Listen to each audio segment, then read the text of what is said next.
Hi, my name is Reverend Dale Brown, and I want to continue the series of gardens in the Bible. In the spring, our thoughts turn to gardening.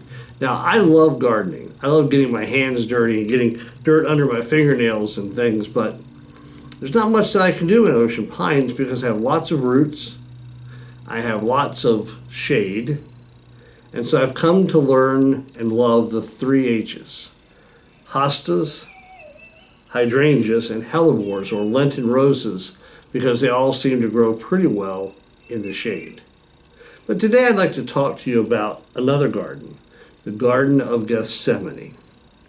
Jesus is on his way to the cross, and in the Garden of Gethsemane, he asked his disciples to watch and pray with him.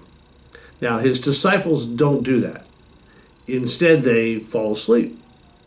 And Jesus goes and prays. And we've all seen that beautiful picture of Jesus, his hands folded, placing them on the rock and praying, "Lord, if it be your will, if it be your purpose, let this cup pass from me, but not my will, let your will be done."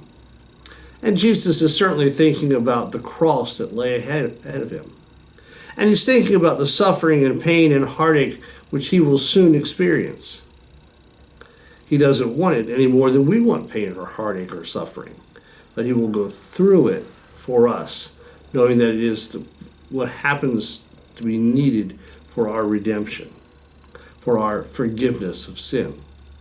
So as he prays, his sweat becomes like drops of blood. The stress is so enormous.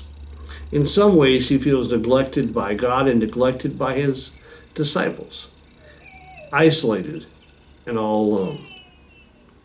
Shortly after this, he will be arrested. He will be tried and convicted of false crimes, and he will be crucified, and on Easter Sunday rise from the dead.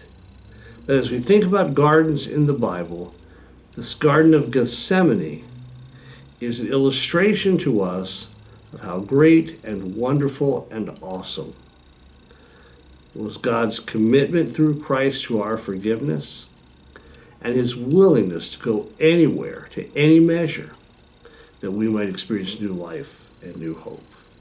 Amen.